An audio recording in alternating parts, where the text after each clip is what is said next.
Really na problema. I respect Robin Padilla's decision. I fully support him. Then I will assume the position as acting president of PDP Laban. No problem for me at all. We'll talk about it. I will give you updates maybe when I gather the members. Mayor, you are taking over as the president, acting president of PDP. What will happen? Well, I will assume the position, of course, because there will be nobody left. So I will take this opportunity. PDP Laban is open to all, not exclusively to politicians or people in high places. So kung ordinaryo kang tao and you believe in making a greater country and you have aspirations to, join us in building a country, if you are for federalism, you are welcome to join. So, managhanta dire, kung mas marami tayo, mas okay to. Are you saying? But I haven't talked to Robin Padilla yet. I do not know the details because this happened without me knowing. But it's okay. It's okay. Yeah. Wala nang problema with Senator Robin Padilla? I don't think so. We're very good friends. In fact, kung saan man siya, kung ano man desisyon niya sa kanyang politika, nandyan ako. Because 2016, magkasama kami sa Hong Kong and he supported the presidency of my father. So, I will always be loyal to Robin Padilla. And I will go wherever he goes and I will always support him. Mayor, going back to that, you've mentioned federalism. Can you say that the PDP is working on it? It's one of PDP's thrust actually, but not really that alone. But I'd like to give emphasis to this. Kasi ngayon, that is why all of this is happening. Kaya the national government has too much power because of too much centralization eh. That's why they have control of the police, 'di ba? Kahit ako dapat pumili ng city director, sila nag-aano kasi hawak nila yung police. Yung presidente lang makakautos talaga ng Chief PNP. Siya naglalagay. So, if we devolve the powers and functions of government down to the local government units, then I think we can govern ourselves better. Kaya nga, may problema tayo ngayon sa, I think, in how we view governance dahil dyan.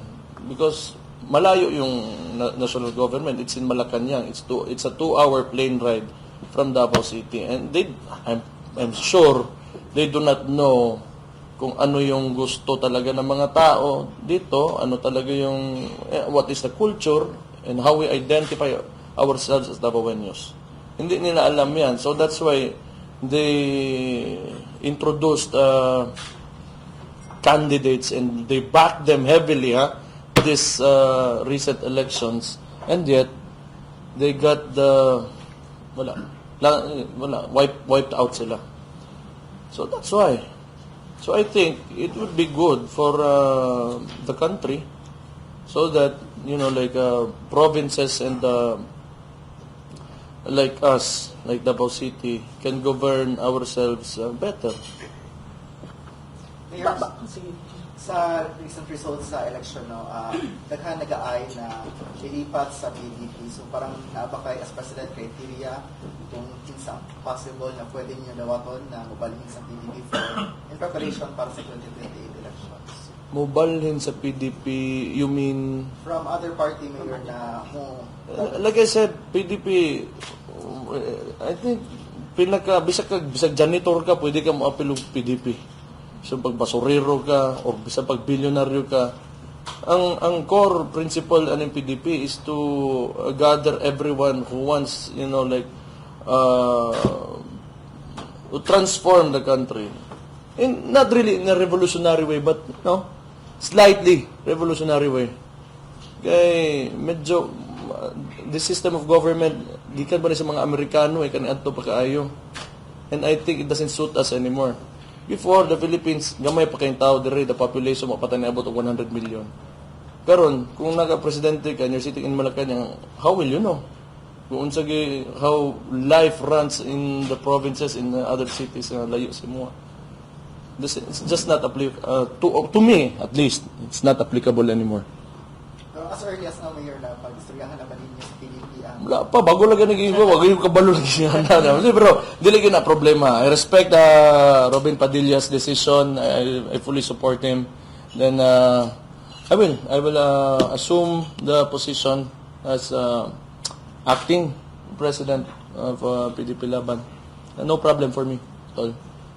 We'll talk about it. I will give you updates maybe when I gather the members. So, is this the time that you are going to formally invite VP Sara to join PDP? I do not know. We're very different when it comes to, she's my sister, lahi na among pagkaigsoon niya, lahi ang politika gid sa mga kay say magbangga gid mi. So it's the same with sa akong amakan, siya o any other else sa among pamilya nga nas politika. So we have our own directions and platforms when it comes to politics. So I cannot, di na ako gusto masumbagan ko.